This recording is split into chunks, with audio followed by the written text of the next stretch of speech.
let's rant a little bit. Let me know in the comments down below before we move on to the last topic. Or maybe we can wrap this up right now because we're down to an hour and 20, man.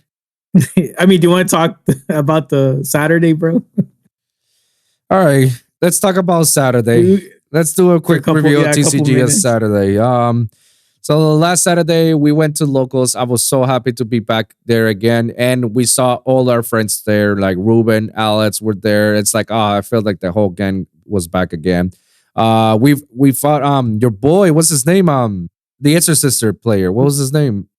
Oh, Lulu. Yeah, he wasn't there. Yeah, I felt Lulu wasn't there, but Paul was there, and that kid, I keep forgetting his name. He was there. Shout out to him. And George was there, and we were all happy that we end up playing with each other. I'm gonna give you guys my rundown. I went 2-2.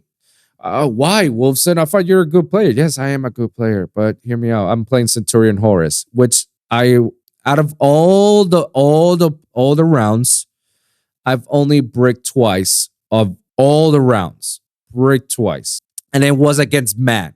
And Matt is a great player. He's playing his Brian the Chimera, and somehow I managed to beat him. Don't ask me how I beat him. I did it. I will say this: Centurion Horus is a great deck. It's definitely very underlooked. It's underrated. People give too much. They crap on that deck so much, yet it still plays and it still wins. And when I have to go second, I just side out my entire Horus engine and side in my side deck. And it was just like the most easiest thing for me to side out. It was just so easy. And I didn't have to think twice. Like, do I side this card or this card? Like, no, just side out the entire Horus engine.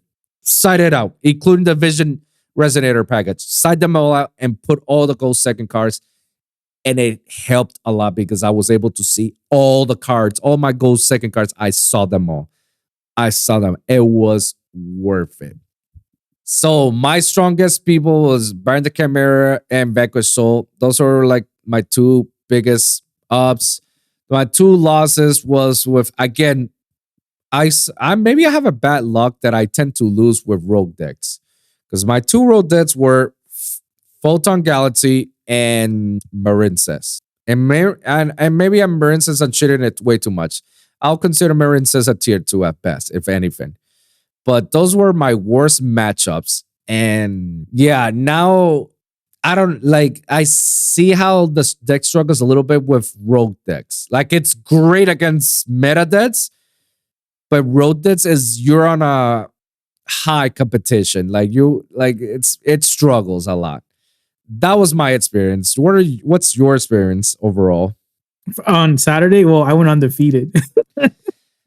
That's it. That's all you gotta say. Like, the fuck. Yeah, undefeated. I mean, you found the formula. I don't think I went. I don't think I went into a game 3. Wow. I don't think I sided for going first because I always side like Dimension Barrier and Erad, and I never got to even side them in. Really? I think until I added Soul Release. That card did work, bro. So bring me back again. What was Soul Release? It just banishes 5 cards from the graveyard? From any graveyard. And it's a mixture of any graveyard. So it could be like 5-0-4-1, 3-2, 2-3, 1-4-0-5. Like, so in Kashtira, how you're gonna do it is you're gonna pick 4 from their graveyard. Mm-hmm. And you're gonna banish your own Theosis from the graveyard. So you can recycle. Because Theosis lets you grab, so you can recycle. So like, that's that interaction people didn't notice, because I was like, yep, target 4, target this. And they're like, you target your own thing? Yeah. Trigger effect, grab my birth back. Trigger effect, grab my unicorn back. Bro. So that was pretty good. Wow. Undefeated, man. Yeah. Banishing 4 from any graveyard except for Kashtira is like pretty devastating. I mean, Kashtira plays into banishing piles, so they don't care if they're on the shift or anything. It gives them a leg up, if anything. So shit, like, and you went against, who do you win? You went against George, right? Game 1, George. No, sorry. Alex. And he was playing Vanadium? Yeah. Wow. So you went full force against him. And then George with his Dragon pile that he has. Yeah. And game 3 and 4, who you went? Game 3 was Ruben. That was the game that went 44 minutes. Yo, about that, like, how the hell you guys lasted that long because of that Etsy card that you summoned that I didn't understand? And I was like, what? I've never heard of this. I've never seen this. That's me, bro. No. The spice. He summoned Chaos Angel. Yeah. And in my head, I was like, I have 4 outs to it. 3 imperms, 1 dark hole, and 2 thrusts, and 2 tactics. So I had like 8 cards I could have gone in. Well, he has to activate an effect for me to take it. Mm-hmm. So I guess like tactics but I never even drew them. Because he did it with light and dark. So it can't be destroyed by battle. And it can't be targeted, or it's unaffected by monster effects. Mm. So like I can't go, attack with Fenrir Banshee face down. It's unaffected. So like he summoned that because he said he bricked, and I was like, I really don't have an out except by like drawing those 2 or thrusting into them. Yeah. But I was like, I think I can win this game. I ended up winning. I felt kind of bad because we only it was decided only off the 1 game. Damn. Because like we finished with like 40 seconds left. Yeah. And I was like, well, I'm gonna side going second because I know I'm gonna put all my kaijus, lava golems, stuff. So we were just like, there's no time to side. So this is what came out. But the XCs that like George and them were like laughing at is number C6. What was it called? Chronology. Basically, it's like you need 3 level 7s, which is like Kashira. Well, yeah. Say less, I guess. Yeah. And then once per turn, I can target a monster and equip it. So not attach, equip it. And the effect of that monster now says the card this is equipped to gains 1,000. Yo. So my monster is already base stats 3,300, which is why I have it, because there's a lot. Final Sigma is 3,000, and the only way to beat Final Sigma is like beating over. And there's other monsters like that, like the Dark Arm Master Dragon. Yes. Or sorry, Blackwing Armor Master. It's the same thing. It's like it's unaffected, but it can be destroyed by battle. So it's the same thing. I need something that's over 3,000. So this is naturally 3,300. And then I just like take 1, attach it. Now it's 4,300. And so I ended up doing that to like 2 of his monsters. I did that to one of his Meeks. Yeah. And to one of his Prime Heart. So I took like a Meek and Prime Heart. And then it's fun because I think he was like searching for a Meek and he couldn't find it. And George was like, yo, it's on the field, on his field, on my field. I was like, yeah, bro, that's the first card I took. Cause like he was using Chaos Angels to like beat over my stuff. But since my thing was stronger, Ruben went into defense. Cause I typically, and George was saying this true. Like I typically will surrender if I know I don't have an out. Cause I'm like, I don't want to waste anyone's time, but I was like so sure I can win it. And it got to the point that was like, it was kind of exciting going back and forth to see like who can actually do anything. Like a real Yu-Gi-Oh game. Yeah. Yeah. There's a lot. Yeah. I almost could have like decked him out if I had more like Kashtira targets for Rise Heart. Because I think I summoned him like 3 times and I was like, Bansh, discard Bansh 3, discard Bansh 3, discard Bansh 3. So we were like thinning each other's decks out. Damn. But I ended up winning just because I finally like impermed it, and then Fenrir, the Bansh should face down, clear board, and I was like, let's go. And then game 4 was against Matt. He had Dragoon, which is a bit annoying. I did beat it. I'm trying to remember how I beat it. Lava Golem? You didn't get it? No, I didn't open any of my kaijus. Wow. So how'd you out Dragoon? I'm trying to think. Oh, I think I dark hold. He didn't negate? Well, you bait all your other cards until you finally can do it. Okay. Yeah. Yeah. So I was like summon, like activate planet. Yeah. Search unicorn search. And then he was like, negate it. So now it's like, I can't get my search, and he, it's negate and destroy, blah, blah, blah. But I think eventually like it was an open game state and I was like dark hole. And then I also had birth in hand. So I was like dark hole, everything got blown up. And I was like birth to summon back what he, negated and destroyed. But there's like a game one was like a interesting interaction that like a lot of people don't know. Mm-hmm. With the Chimera fusions, they all say like they're treated as the mystical beast. It's like this card is treated as Gazelle, the mystical beast. Yeah. And so like if you imperm the fusion, they pretty much can't do anything. And that's what happened with Matt. Because I impermed the fusion. Right. And so the fusion monster. So then like all the illusion stuff say like if you control Gazelle, the mystical beast, do this. Same thing with the fusion that, the fusion card that adds back the hand. Mm-hmm. He couldn't do it because he didn't control Gazelle, the mystical beast. So I'm just saving that imperm on the fusion monster, like really like messed him up. Oh. Because I tell him like you can't grab that back because you don't control that monster listed on it because it's negated. But I think I was probably like one of the first people to use that. Like, it's not even a strategy; it's just like a weird interaction. So I'm pretty sure I was like one of the first people to use that interaction against him because I was like, you can't grab that, you can't use that effect, you don't control a Gazelle anymore. Exactly. But no, I had fun. You said it was nice seeing you and Ruben and Alex. Ruben hasn't been in forever. Yes, for real. And I think the last time Alex was there was when last time you were there too. So he's been busy with like other stuff. Yeah, exactly. So it was definitely a nice catch up on Saturday. No, it was definitely a very nice catch up, and very happy to see all those guys again. Hopefully, we get to see them again in the next upcoming locals. I'm not coming this one; I'll be out of town. But next weekend, I'll definitely gonna try my best. I get out of work at 3, so put my name. I'll text you. Just put my name, and if I get there on time, I'll get there on time. It'll be a 30-minute drive, so I'm pretty sure they're gonna start like a 3:40. But yeah, it was just nice seeing the whole gang, obviously, and we all had fun, and we stayed down a little bit later and talk and whatnot. And and then everybody was so happy to see me say, "Hey, Ralph, I heard you're playing One Piece now." I'm like, yeah. I told this to one person. Now everybody knows it.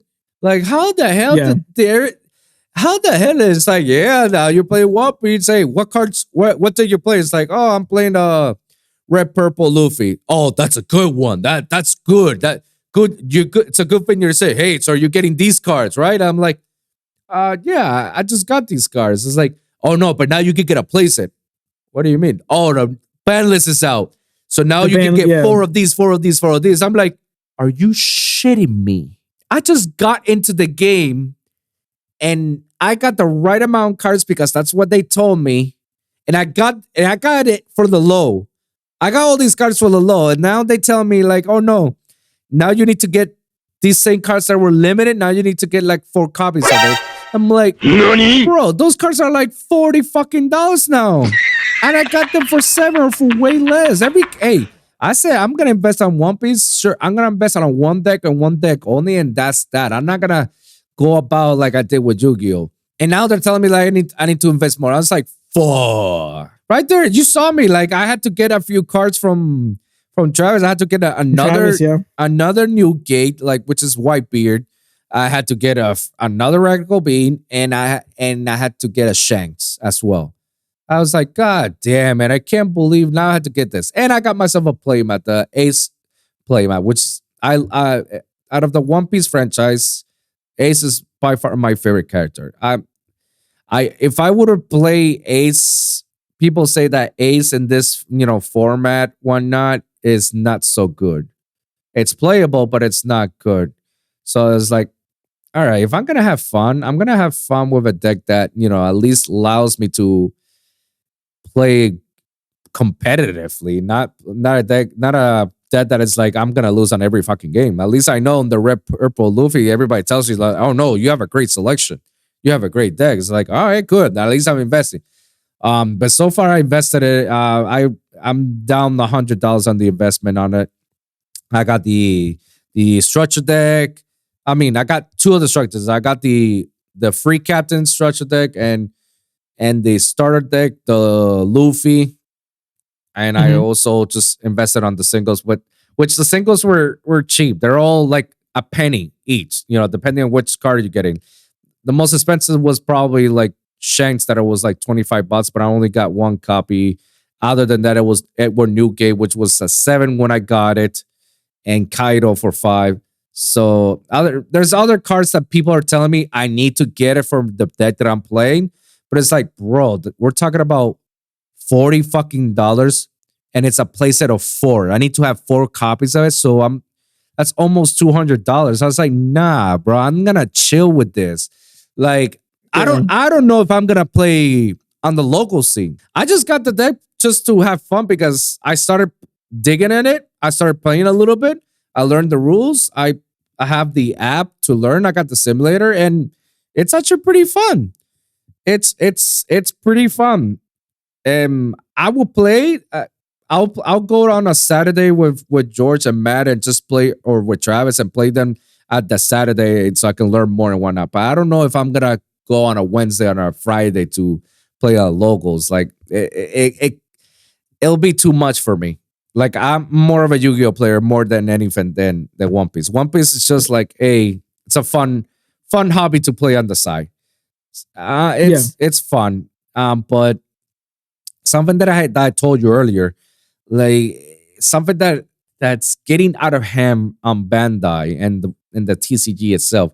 Like 100% right now, One Piece is the most popular TCG around the world, and you can correct me if I'm wrong. I would assume so, but I'm not sure if that's true or false. Like I feel like the hype is real. The hype itself is real. Yeah. But I feel like One Piece became the part that we always complain about Yu-Gi-Oh! Premium to play. Cause like, is it? Because I've been talking with Travis, and you can make a meta deck for $100.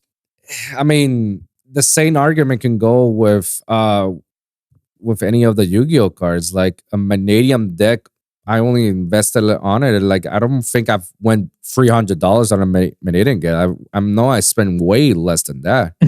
Double thrust, triple thrust. Well, the double thrust.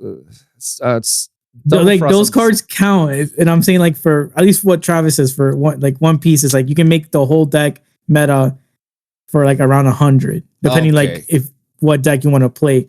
But like there's so many staples in Yu-Gi-Oh that cost a lot. That's like, sure, you can buy the core for X amount, but you also have to pay the thrust. Like if you play triple thrust, that's that's close to 300. Yeah. Because right now it's like 80 to 100. That's like $300. That's for 3 cards. That's crazy. I mean, I guess at that point that it's luck based on when you pull the cards, you got them. I never have, because I guess over the years that I've been buying and selling cards, I've developed a system in which I got a certain amount of cards that I only need a playset of this, and that's that. I don't need to buy more. Don't need to get more. And if I do have enough in the bulk, I'll just offload it and get my money out of it. And then whenever I get a core, I just take whatever I have from the current deck and just place it on the other. So luck, obviously, this is something that I've been developing for years. It's not like, oh yeah, buy the core and then I need free Ash, free Importance, free Veilers, free Nips, free Frost and whatnot. Like, no. That's why, in my perspective, it's like I can get any deck core for its amount because I don't need to get an additional free Ash because I'm never offloading Ash. I'm never offloading Imports. I mean, at least all those type of staples, I'll never offload it. I got the right amount and I just take them out from one sleeve and put it on the other sleeve and boom, I got my deck. I'm ready to play. I understand the point with Travis and George when they say like, all you need to do is spend $100 and you can have a meta deck, which I guess it's true because based on what these guys are telling me, I have a meta deck and I only invested like at least $120 at best. So based on what they're telling me, I have a meta deck, and I give props to Bandai. No, I'm not taking away Bandai from that, and I'm not taking it away from the product sellers. Like what they're doing based on the products and releasing the products, it's genius and it's great, and it gives value. It gives value for the cards and for the players, and that's exactly what you're supposed to do. You're supposed to do it for the players.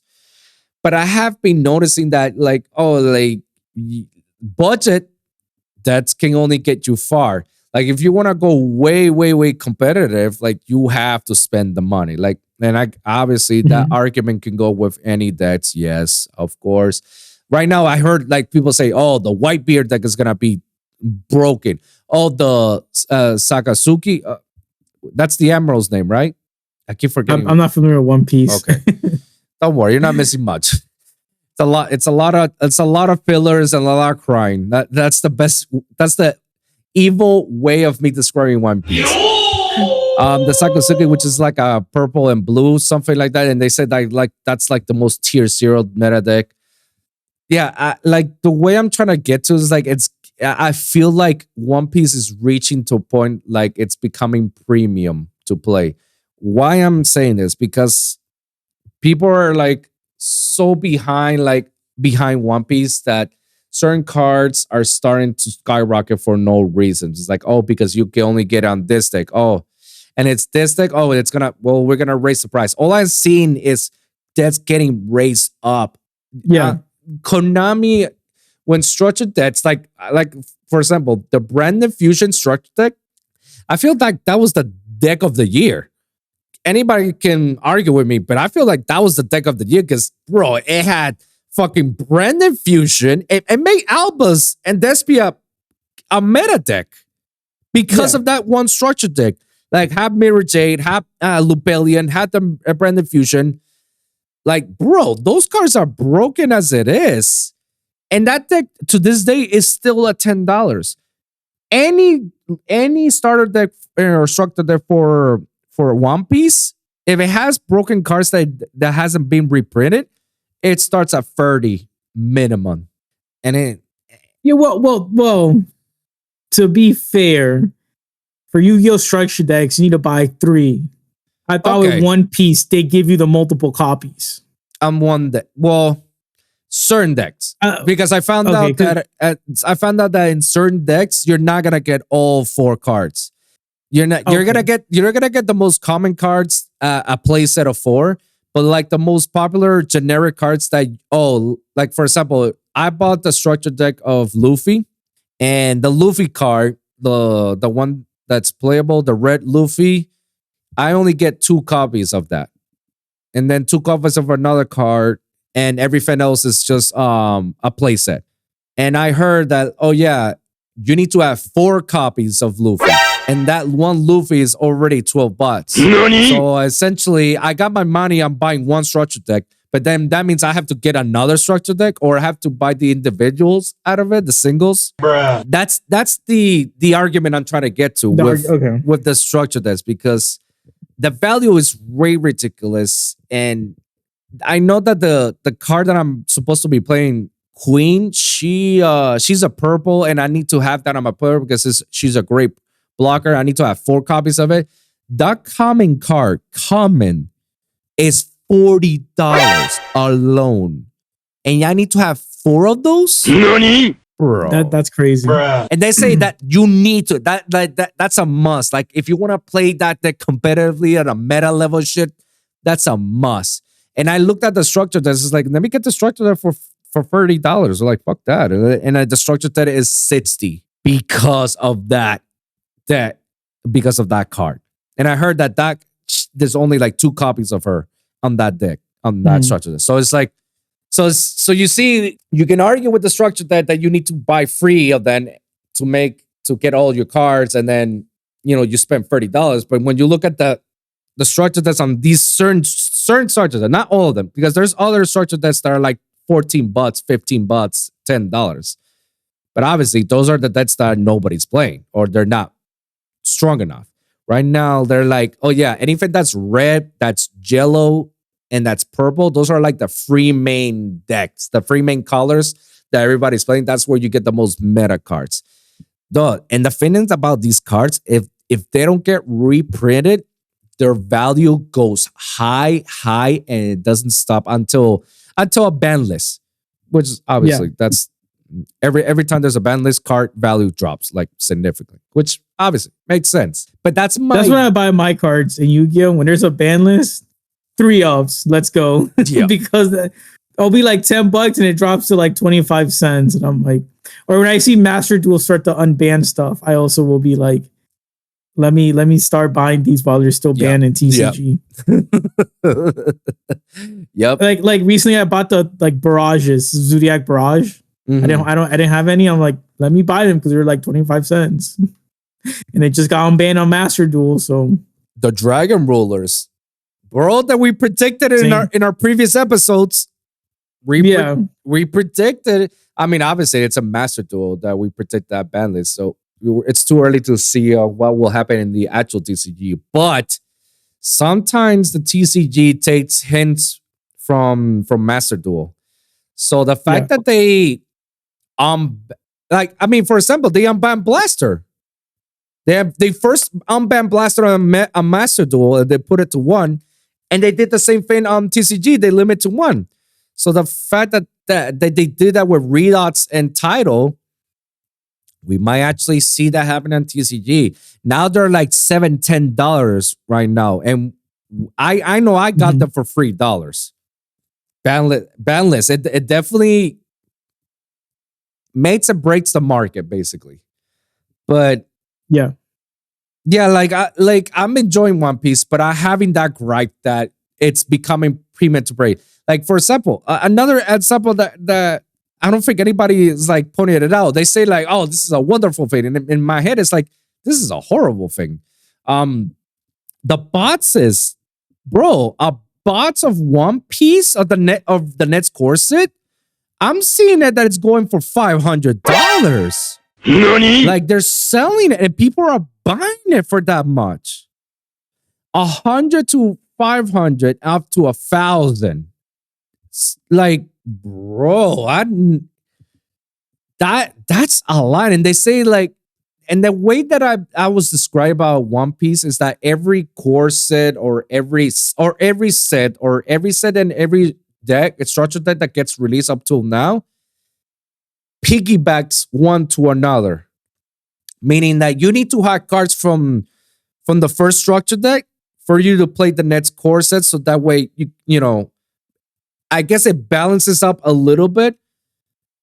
But that's how they get you. That means, like, what? I need to get cards from an all structure deck? Like, shit, now I have to go back. Oh, the value of it is way too high. See what I'm saying? Like, it piggybacks, and if you didn't get the cards, then you'll be spending at least $500 out of it.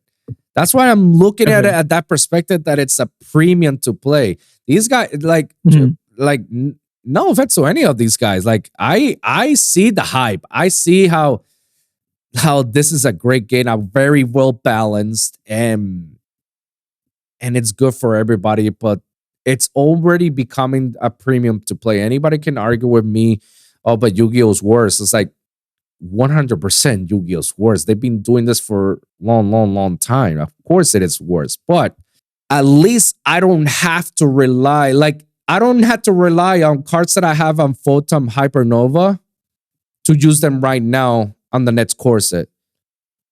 Yeah. You see what I'm trying to get to? Like I don't have to go back all the way to Legend of Blue Eyes to see if I can actually get a fucking Dark Hole or a Geiki and reuse it again. Because otherwise I'm screwed. Like, oh, damn it. Now I need to find an equivalent.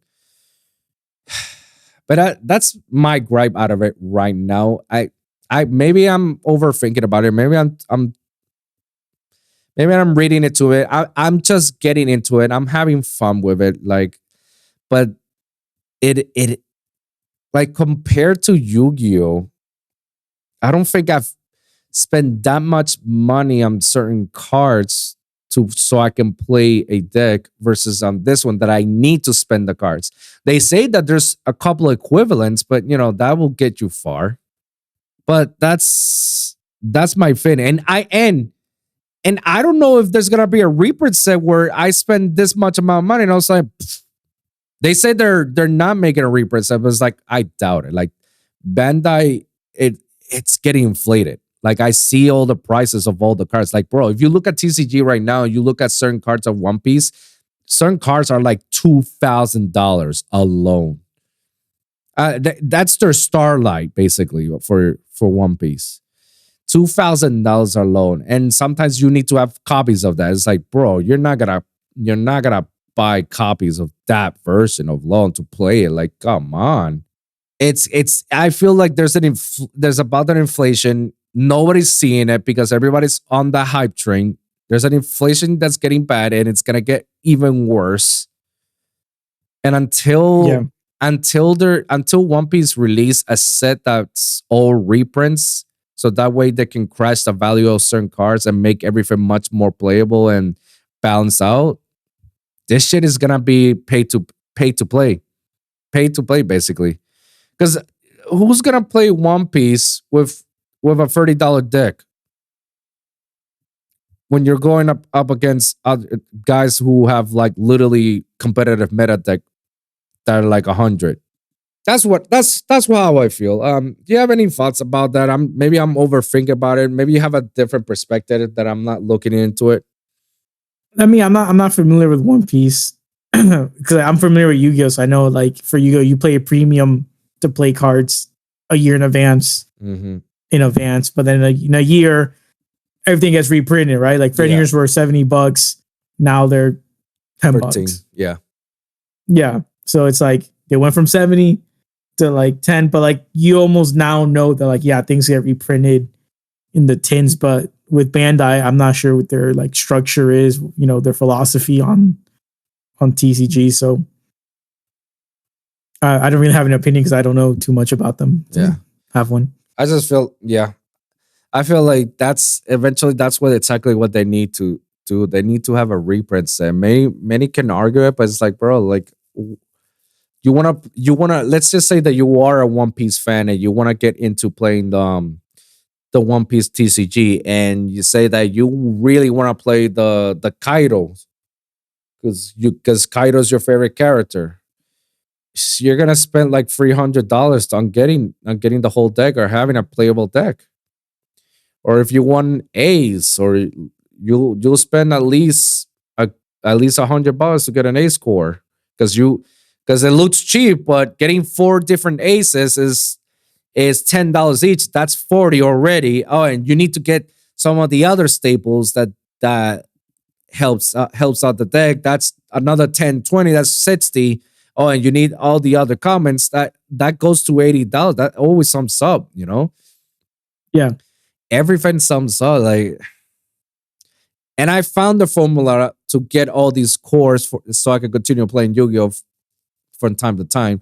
Bandai, I just don't see it yet, at least yet. Maybe there is a way, but I just don't see it. And I feel like it's getting inflated. Like, I mean, Travis is hyping it up as much as I see it on social media. And I'm looking at it. He's like, bro, like almost $200 from pre-orders for the next course. And I'm like, people are paying $200 fucking dollars. And I'm like, for one box.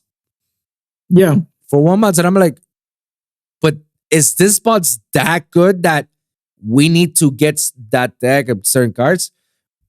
And man, I looked at it as like, damn, that's pretty dumb. Like, that's a huge pay to premium play, bro. But at the same time, I might look at your perspective as a collector's perspective. I'm not buying this box so I can play a certain deck. No, I'm buying it so I can get the Starlight Mm-hmm. and get my money because you definitely get your money back. Based on the investments that I'm seeing from people on buying TCG on the One Piece TCG and shit and whatnot, you definitely get your money's back out of it. So maybe that's that. Maybe I'm over here. I don't know. That's just my little rant.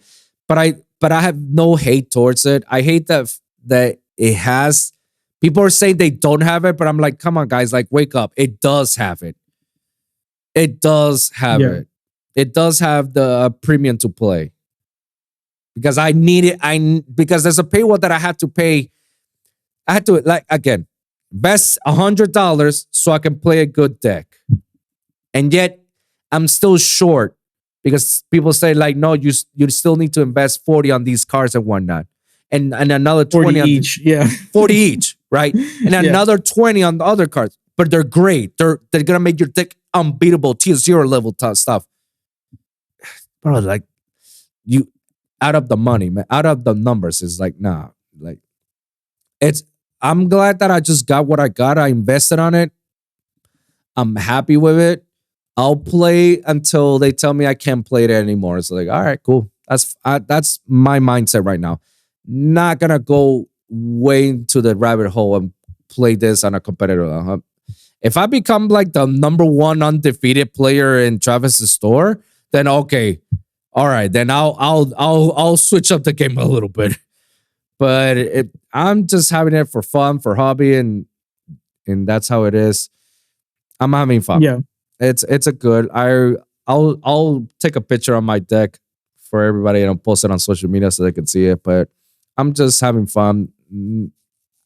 I see the pros and I see a lot of cons and I see potential cons. And hear me out, guys. Just hear me out. And I'm only saying this based on my experience of Yu-Gi-Oh and the market watch that I've seen, that I've dealt with Yu-Gi-Oh and how I buy and sell cards and how we know that, there's reprint sets coming out every year. Hear us out, guys. Hear us out based on our experience. That's why I'm telling you, there's an inflation happening in One Piece. Nobody's looking at it. Nobody's noticing it because the hype is real. And once it blows up, I'm not gonna be surprised that all those cards will lose value if they do a reprint set. I'm not surprised. And a lot of people, biggest argument with me on that is that no, but bro, like you don't need to play that card particular because that card in particular is the most expensive value. They have another version of that card for 20 cents. This is just an alternative art. All right, fair enough. Yes, that is true. So I can get the $7 version of the $50 version. But it circles back again to the other cards. There's not another alternative version because it's already a common. How am I going to get a cheaper version of that? Or that's the only rarity there is. That's the only rarity. I had to spend $10, $20 to get it. Like again, represent on those same cards on a common base, that value will drop so hard. Because it's like, oh well, I don't need to play the super rare. I can get the common version. Done. I don't know. I'm ranting. That's am I you off? Am I off? No, I think you're right. I don't know. People try to defend the game in like wrong ways. It's like if even if the alternative is $7, that's still 7 times 4. That's what 20, 24. Do I know math? No, 28. Yeah. 28. Yeah. 28. Yeah. So it's like that's still $28 you have to spend. Yeah. So yeah. All right. Let us know in the comments down below what you guys think about the TCG. Let us know the phenomenon on One Piece. You think I'm right? You think I'm wrong? You think I'm way off? You think I'm right on the money ball? Let us know in the comments below what you guys think. We're gonna wrap this up, bro. We were here to do an hour and we end up doing 2 hours. Cut it in half. That's what I'm gonna do. I'm gonna cut it in half. Release one this week and the other one next week. That's because next week's gonna be hard for us to meet up because I'm coming back from Chicago, right? Yeah, I'll be in Chicago, and then I'm look at my schedule and I work every night for next week, so it's gonna be hard for us to meet up. But we'll cut in half. That's fine. More content, and when we do definitely come back again, let's talk about the Game Awards because they're gonna announce it this week. They're gonna stream it, so we're gonna talk about the Game Awards and see how far off we were in all these. We were, yeah. So, any thoughts, bro? Plug yourself out. Let the people know where they can follow you. Yeah, on YouTube or Instagram, Mike Phoenix Hero. I post deck profiles, unboxings, and just shorts sometimes on like rare cards I pull. But yeah, follow me if you guys like Yu-Gi-Oh. I definitely try to make content that the people want to see. Absolutely, bro. Thank you for coming over to the show once again, man. I really appreciate it. No problem. Thanks for having me. Absolutely. So, guys, thank you guys for tuning in. And remember, every week is a brand new episode or brand new topic. So always remember to like and subscribe for your weekly episodes at AWGC Podcast or awgcpodcast.com, where you can check all my latest episodes. Also, you can check on the audio versions of our latest episodes as well, either SoundCloud, Spotify, Apple Podcasts, iHeartRadio. It's very easy. You guys could just look for A Wolf in Geek's Clothing or AWGC Podcast, where you can check and see all the links out.